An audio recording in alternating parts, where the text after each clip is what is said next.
Mike Wise covers Washington sports scene, the columnist for the Washington Post, and watching last night's game. And I think I fall in line with you, Mike, that this criticism, it's open season on RG3. I'm kind of surprised at the vitriol here that's in the direction of this kid.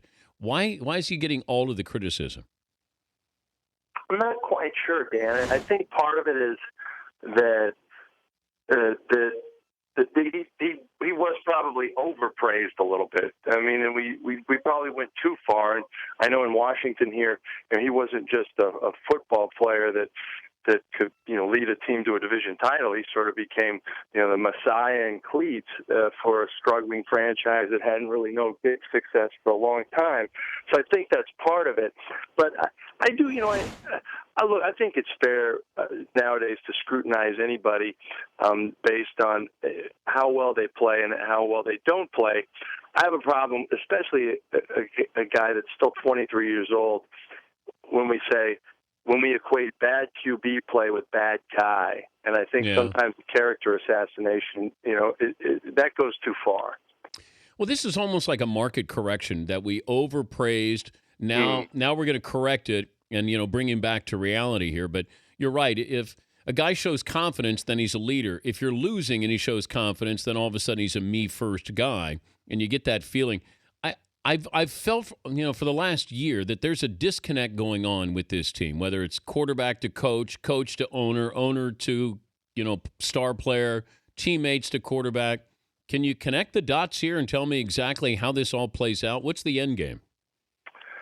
I still think so much of this, the Washington situation is tethered to the relationship between the coach and the quarterback and the offensive coordinator, Mike Shanahan's son, Kyle. And if Robert Griffin III, here's the thing. When Dan Snyder has made it clear, the owner, that he will go around the country and enjoy movie premieres with the quarterback and essentially, if not befriend him and make him one of his closest friends, spend time with him away from the game. And there's clearly a different relationship there than there is with a lot of the other players. If you're not sabotaging the coach, you're kind of making it clear that before all things are said and done, you're probably going to ask his opinion on what he should do with the coach. And to be honest, I don't know. I mean, here's a guy that grew up, Robert Griffin III, people forget, he idolized the Broncos growing up. That was his team. He loved Mike Shanahan's team. And all of a sudden you're playing for this guy. I don't know if any of that factors in. I just think there's just been too much back and forth. And then irrespective of that relationship, at some point, if you're Dan Snyder, you go, all right, so now it's 3 of 4 years that Mike Shanahan has taken my football team and not led it to the playoffs and had, he's good. If things keep going the way they are, he's going to be about 12 games under 500 in 4 years with a year left on his deal. I don't see how you can extend him. I'm not saying he should be fired today. I'm just saying if Mike Shanahan that football team does not look like it's playing well for Mike Shanahan these last 5 games. Irrespective of what happens with Robert Griffin, I think you got to do something. He's Mike Wise, columnist for the Washington Post, joining us, Dan Patrick Show. Any chance Kirk Cousins gets some run here? Only if Robert Griffin III is so disastrous and can't move the offense at all, or he gets injured.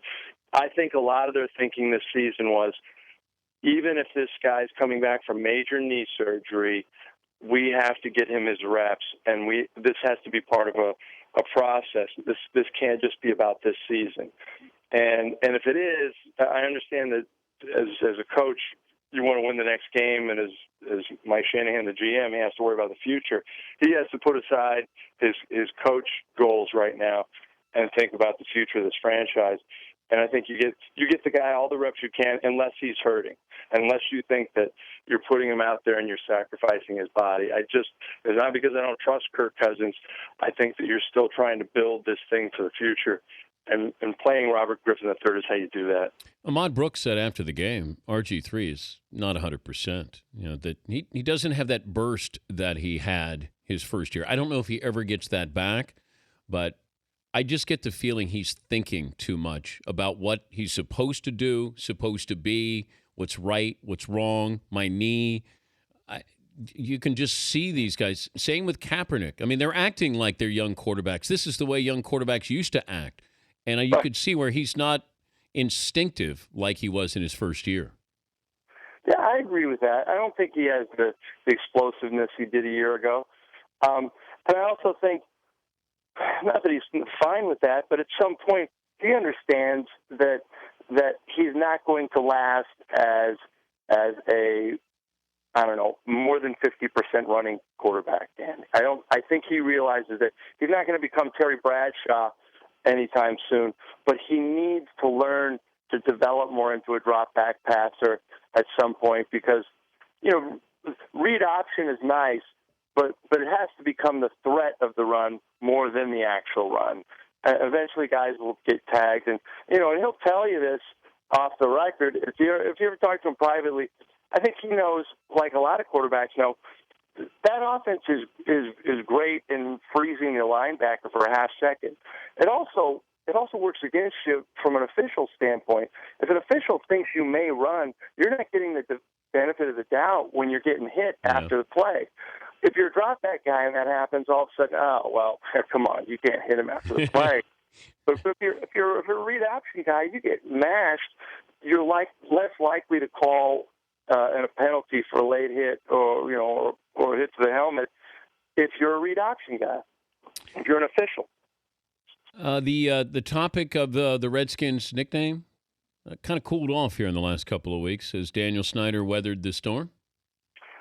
I don't believe so, only because I think there was a story on the Post last week about Ray Halbritter, the leader of the Oneida Nation. The guy's richer than God. I think, and he's interested in actually getting rid of the name still. So I think they have some money on their side. I don't know if you saw the game that they had the Navajo code talkers actually. Yeah, the game. That seemed a little shoehorned in there, Mike. I don't know, a little awkward. I mean, I felt bad for those guys. Those guys were American heroes. Yeah, and they're still American heroes. And not that they didn't have a choice in that, but sort of to be trotted out there in that manner, it was just. Look, I'm not going to say that it's wrong for the team to not recognize him. I think it's sad. I think it's awfully sad that on the night you're basically your team's battling for a playoff spot and your name is becoming an embattled brand all season. It took that for you to finally recognize a Native person for the first time in your franchise stewardship. I thought it was sad. Felt like an infomercial when I saw it. And you're right. They are heroes, should be recognized as heroes, not, hey, let's work you in during a commercial break during a game against the Niners. So, yeah, well, that's Daniel Snyder. And he gives you something to write about just about every week. Well, on that note, Dan, have a great Thanksgiving. Thank you, Mike. Thanks for joining us. You too. All right, Mike Wise, Washington Post columnist. The Dan Patrick Show, weekday mornings on Audience.